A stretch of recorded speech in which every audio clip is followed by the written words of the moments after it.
Good day, Crime Talk aficionados. This is Scott Reisch of Crime Talk.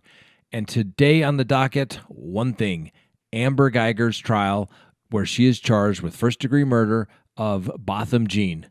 Let's talk about it.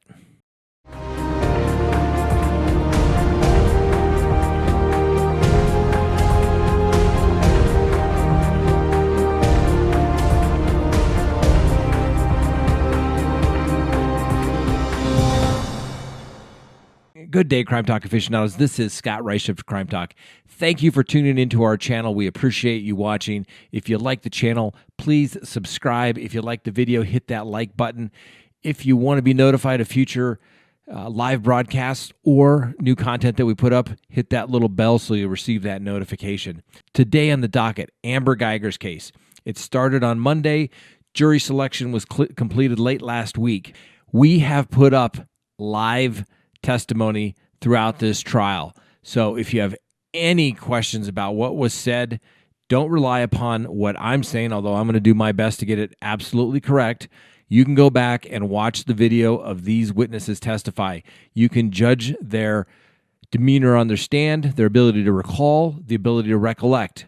Those are the things that jurors are instructed to consider when judging the credibility of any witness in the case.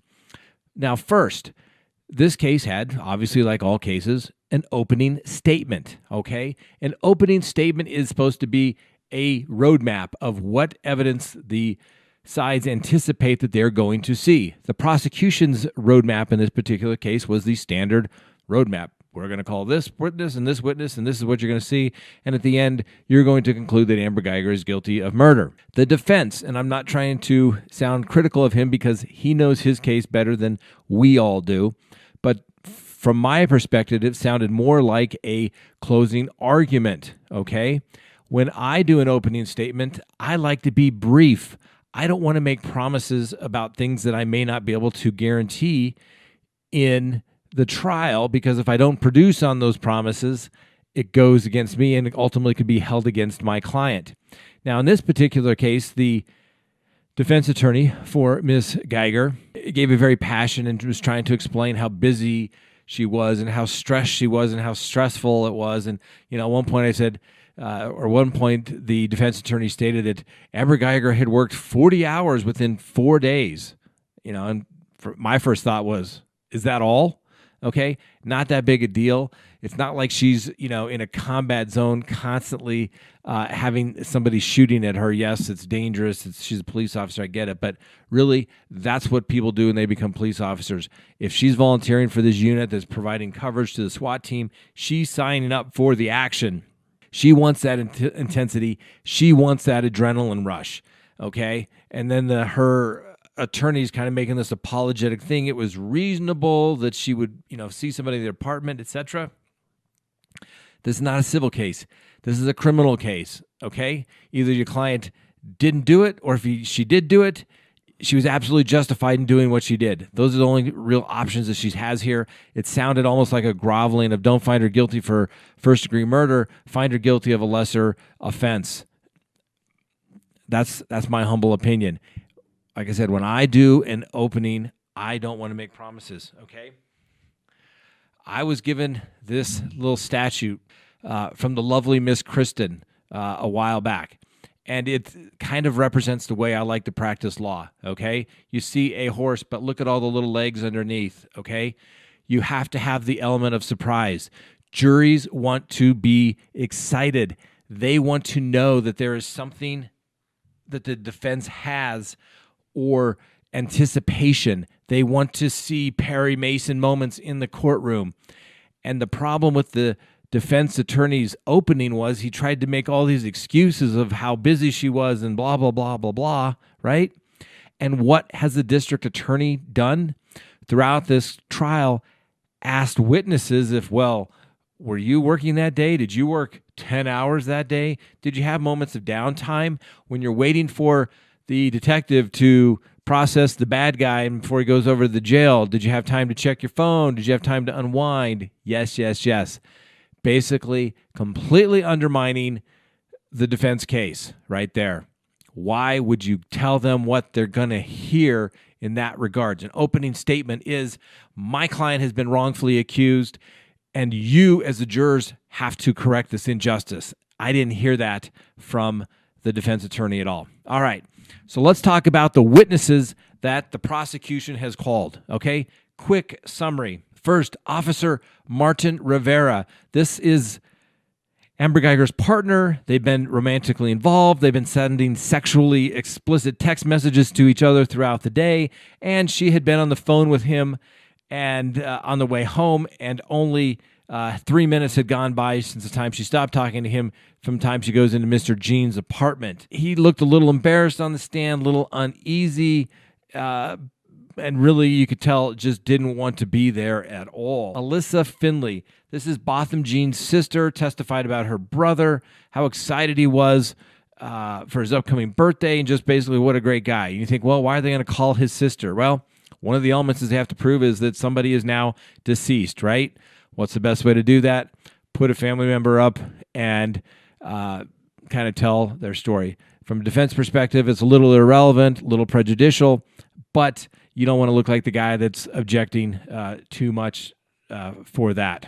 Joshua Brown was called. He lived across the hall from Mr. Jean and stated that he heard what sounded like people interacting like they hadn't seen each other in a while or surprised to see each other. And then he heard some shouting.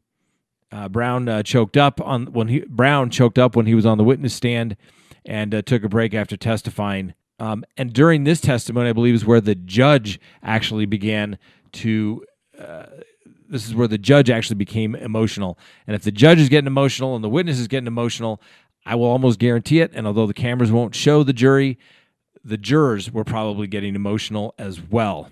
At the beginning of day 2 of the testimony, there were some exhibits that were shown and some calls that were played. The 911 operator by the name of Carla Rivera called to testify to authenticate various phone calls. Officer Michael Lee showed footage of the struggle getting into the apartment, and basically Guyger runs up to the officers and starts trying to explain to everyone what they did. Was it concern, remorse, the old Shakespearean, thou protest too much? You all will have to decide as jurors in this particular case. And as you can see through these trials, a lot of people think you just have one witness and they just kind of blurt everything out there and, it all just comes together. No, a trial is like putting together a puzzle, a little piece.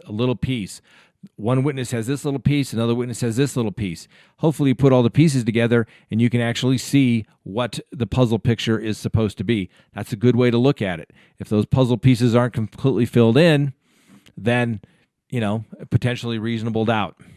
David Armstrong testified. He was a detective who had done some work on the case, but the interesting point that came from this detective was that on cross-examination, he had done a kind of a neighborhood survey, and it was brought out that some 15% of the residents who lived in that same building had gone to the wrong floor and tried to use their key at a different apartment. And 23% of the residents who lived in the same building as Amber Guyger and Botham Jean, either the third or the fourth floor, tried to use their key on the wrong door. So obviously that information, the police had it. It has to be turned over. It was part of their investigation. That's exculpatory information. I always find it interesting when prosecutors say we're searching for the truth. Well, if we're really on a quest for the truth and all of the information, a good defense attorney would never have to ask any questions because there wouldn't be any questions to ask.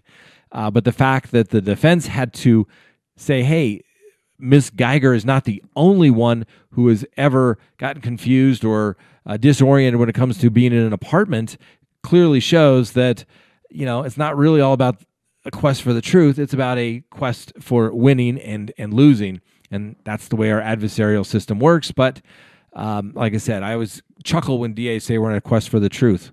Well, if we are, then let's put it all in there. But they don't. That's why the defense has to ask those questions and bring that out. So that's basically a quick summary of all the witness testimony. There's been a couple of moments where the trial's been delayed as a result of, for example, defense attorneys arguing for a motion for mistrial.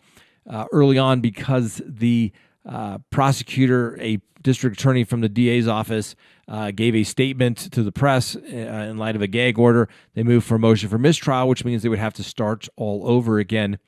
But the judge denied that motion. Interesting. Like I said, the judge getting emotional.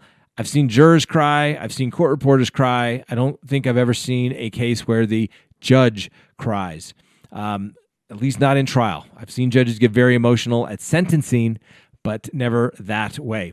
So we have all of the Amber Guyger trial available to you.